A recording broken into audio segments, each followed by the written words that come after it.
समय से थोड़ा परेशान है कि व्यवस्था बिगड़ रही है। तो मैं इन सबको बताना चाहती हूँ कि ये बहुत व्यवस्थित प्रोग्राम है। ऐसे इतनी भीड़ में इतना व्यवस्थित प्रोग्राम हमने कहीं नहीं देखा। ये आप सबकी मेहनत है और दूसरा ये प्यार है।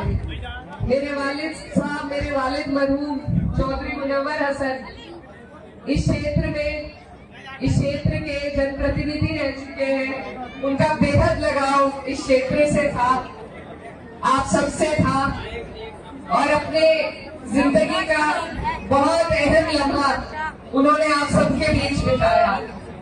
जितना काम मुझे लगता है मेरे वालिद मरहूम ने अपने खून पसीने की मेहनत से आप लोगों के बीच किया है, इतना तो कैराना में भी नहीं किया। तो वो प्यार था आपके लिए उनका,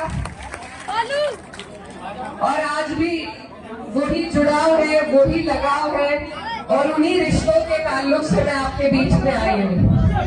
भले ही ये हमारा क्षेत्र ना लगता हो, लेकिन जो प्यार आप लोगों का हमेशा हमारे लिए बना रहता है, दुआओं के रूप में हो चाहे या समर्थन देने के रूप में हो, सबकी रिश्तेदारियां हैं इधर से उधर। और मुझे बहुत अच्छी तरीके से मालूम है कि मेरे चुनाव में भी आप सबने जितनी मेहनत मुजफ्फरनगर पे की, उससे दुगनी मेहनत आपने कैराना के लिए की है। तो आप सबका बहुत बहुत शुक्रिया।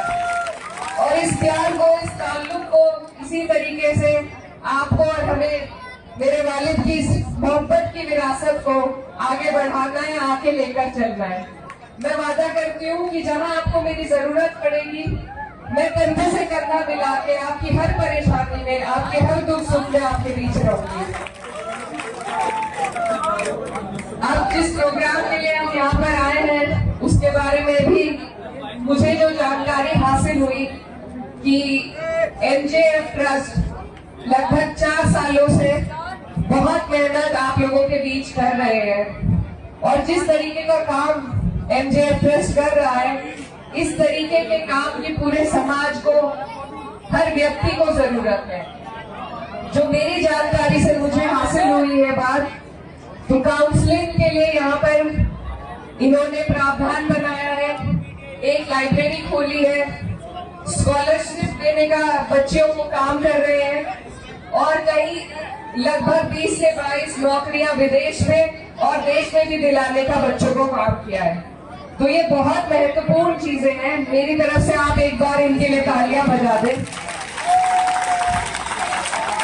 अगर समाज में हमें कोई बदलाव लाना है, कोई परिवर्तन लाना है, तो वो सिर्फ तालीम और शिक्षा के माध्यम से ही लाना संभव है।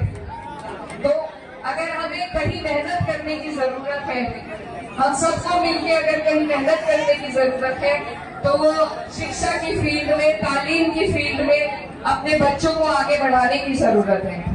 और जब लोग, समाज के जो बेहतरीन लोग हैं, जो खुद हमारी डॉक्टर नाज़िमा साहब जैसे लोग जब आगे बढ़ के अपना कीमती वक्त, अपनी जिम्मेदारी, अपनी जो प्रोफेशनल जिम्मेदारी है उससे अलग हटकर जब अपना कीमती वक्त आप लोगों को दे रहे हैं, तो आपसे मेरी गुजारिश है कि आप लोग भी उनका साथ दें, जाना बचाना उनके साथ खड़े हो और ये जो मुहिम है, जो तालीम की मुहिम है, इसे आगे लेकर चलें। क्योंकि सिर्फ इल्म ही वो रोशनी है जो हमें जहालत से बाहर निकाल सकती है, हमारे बच्चों को बेहतर मुस्तकबिल दे सकती है। हमारे लिए कोई नेता या कोई अधिकारी कुछ करे ना करे, लेकिन हमें खुद वो ताकत होनी चाहिए कि हम अपने पैरों पर खड़ा हो सकें। और वो ताकत आपको सिर्फ इल्म से मिलेगी, सिर्फ तालीम से मिलेगी। मैं आपको अपनी भी कुछ बात बताना चाहती हूँ कि जब मेरे परिवार पर इतनी बड़ी मुसीबत आई और घर पर ना मेरी वालिदा थी, ना मेरे भाई थे, मैं अकेली थी। कहने को मेरे पास बहुत बड़ी लेगेसी थी, मेरे वालिद साहब का नाम था, लेकिन जो हिम्मत और जो हौसला तालीम से आता है, उसका और कोई बदल नहीं है। तो इसलिए ये मेरे खुद के एक्सपीरियंस से मैं आपको बताना चाहती हूँ, अगर मेरे पास तालीम ना होती तो फिर चाहे मेरे पास मेरे वालिद का भी नाम रहता, लेकिन मैं आगे नहीं बढ़ सकती थी। तो इसलिए मैं यही आप सबसे कहना चाहती हूँ कि समाज में हमें किसी भी क्षेत्र में अगर तरक्की करनी है, आगे बढ़ना है, तो उसका रास्ता सिर्फ और सिर्फ तालीम से है। आपको किसी की तरफ देखने की जरूरत नहीं कि कोई आपकी मदद करेगा या नहीं करेगा, कोई आपकी आवाज उठाएगा या नहीं उठाएगा। अगर आप खुद में वो ताकत इल्म के जरिए से पैदा कर ले तो आपको किसी की तरफ देखने की जरूरत नहीं पड़ेगी।